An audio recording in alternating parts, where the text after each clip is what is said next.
Farm Workers Movement. The United Farm Workers Movement was led by Cesar Chavez and Dolores Huerta. Chavez being a farm worker himself and Huerta being a daughter of a migrant worker and a teacher for migrant children. The two met in 1956 while working for the Community Service Organization, the CSO, a grassroots group that addressed issues of segregation, discrimination, and police brutality. In 1962, they decided to leave the CSO and create their own organization focusing on the rights of farm workers. They would call it the National Farm Association, or the NFWA.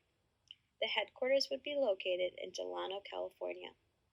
In 1963, Chavez takes a formal role as president and Huerta vice president. They coined the phrase, "Viva la Casa," or "Long live the cause." In 1965, Chavez gathered farm workers in a church basement and proposed a vote. Will we all agree to go on strike? Everyone voted in support. Huerta says, when you look at the struggles of the farm workers, it's really a human rights movement, because they were fighting for their basic human rights. There were no bathrooms in the fields, which for the women was incredibly humiliating. Workers had only one bucket of drinking water with one cup to share among all of them, typically 40 people in all. Agricultural planes flew above, spraying pesticides directly over top the workers. They earned about $1 an hour with no health benefits, and their children often worked in the fields with them.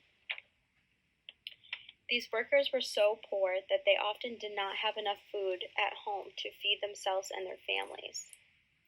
Migrant farmers had no right to organize. They were not covered by state or federal laws. Going on strike could be incredibly dangerous. It was not uncommon for growers to harass and assault picketers, sometimes shooting guns at them. But still, Chavez reminded his supporters to remain nonviolent. As the movement grew in popularity, young people started to come out in support, as well as civil rights activists such as the NAACP and unions such as the United Auto Workers. Rules against striking on the farmlands became so restrictive, they weren't even allowed to say strike without getting arrested. And so began the produce and product boycotts, such as the grape and the Shinley liquor boycotts. This caught the attention of political figures such as Senator Robert Kennedy, who worked closely with Chavez and Huerta. In 1966, Huerta, Chavez, and about 100 farm workers travel a 300-mile march from Delano to Sacramento, California, to bring attention to the Great Boycott. The boycott required the participation of everyday consumers, and having this march broadcasted on national television was great advertisement. The march ends nearly a month later with over 10,000 protesters joining in. By the time the Great Boycott came to an end, about 17 million people refused to buy California grapes, and the growers estimated they lost $25 million. One by one, growers across California and the West Coast agreed to meet with the farm workers to reach agreements. There are two educating American democracy themes that fit well with this topic. First, civic participation. Citizens' active participation was crucial for the success of farm workers' rights, an example being the Great Boycott.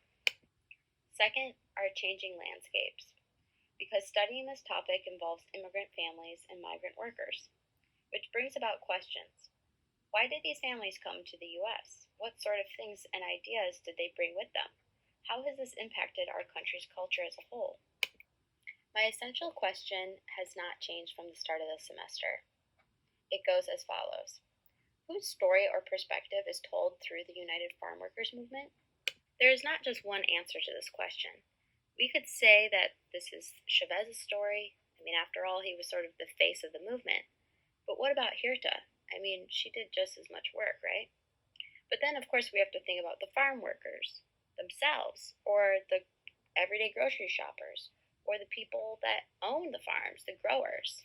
While my presentation mainly focuses on Chavez, Huerta, the farm workers, and the everyday citizens, it is not the only way to look at this question and to study this topic.